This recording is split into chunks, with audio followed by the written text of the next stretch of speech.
Hai guys, selamat datang kembali di channel 2EF Gaming, channel yang membahas berbagai macam game yang ada di Play Store ataupun di iOS, baik itu online maupun offline.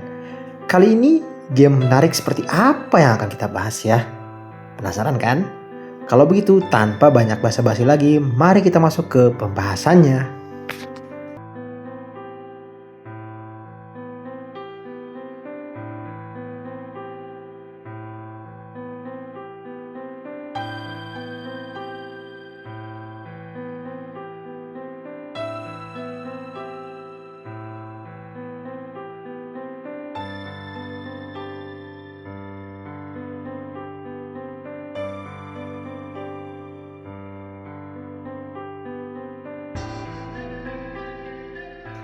Siapa di antara kalian yang suka bermain game SimCity?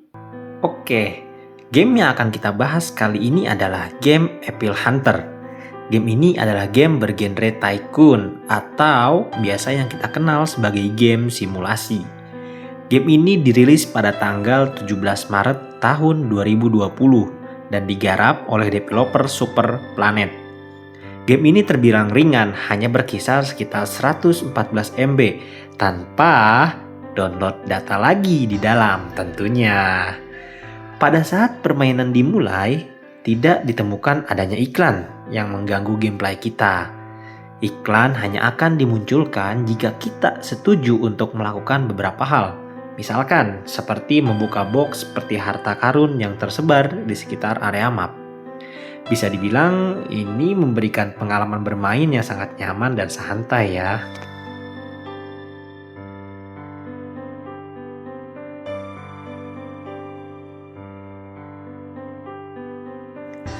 Dalam game ini, kita akan berperan sebagai tuan tanah, di mana karakter kita akan menyiapkan berbagai macam kebutuhan dari para hunter yang kita miliki. Mungkin simpelnya ini mirip seperti Guild Petualang pada anime.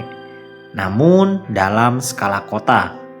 Kita bisa membuat senjata, armor, membangun penginapan, rumah sakit, membuat makanan, dan juga kita bisa merekrut hunter-hunter lain yang lebih kuat untuk membantu kita menyelesaikan berbagai macam quest untuk keperluan kota.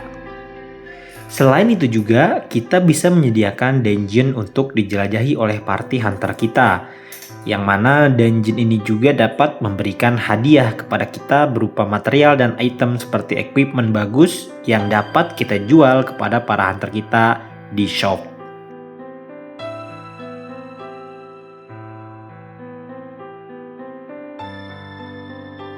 Untuk karakter kita sendiri sebenarnya tidak memiliki power scaling. Karena pada dasarnya karakter kita hanya sebatas penyedia segala keperluan hunter.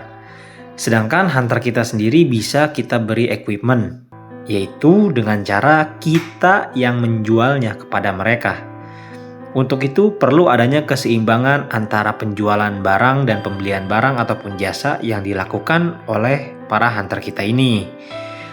Untuk membuat hunter kita menjual barangnya, maka kita harus melakukan permintaan bahan ataupun barang. Nantinya bahan ataupun barang tersebut akan kita gunakan untuk membuat berbagai macam perlengkapan untuk dijual kepada para hunter. Sehingga kita bisa menaikkan powernya dan memungkinkan untuk menempatkan mereka di area yang lebih sulit lagi.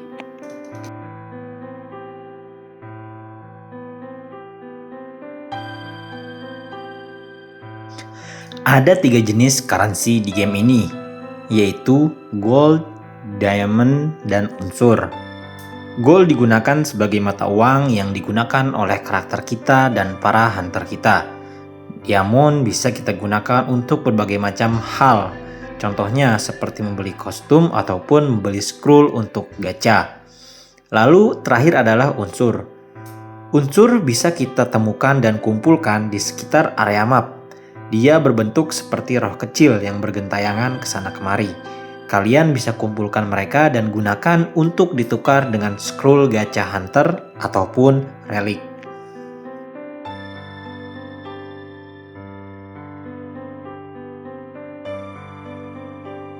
Meskipun game ini terbilang game yang cukup tua, tapi game ini tetap memberikan kesan yang positif untuk saya pribadi.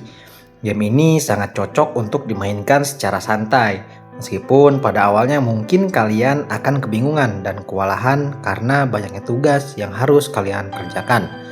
Namun, seiring bertambahnya pengalaman kalian, hal tersebut malah akan menjadi hal yang sangat menyenangkan dan layak untuk dinikmati progresnya.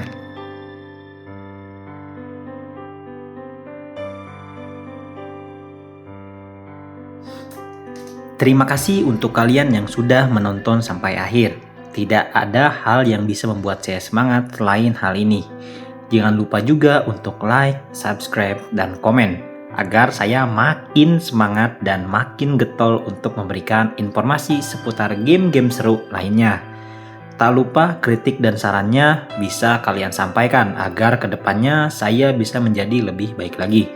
Sekian dan sampai jumpa di video selanjutnya.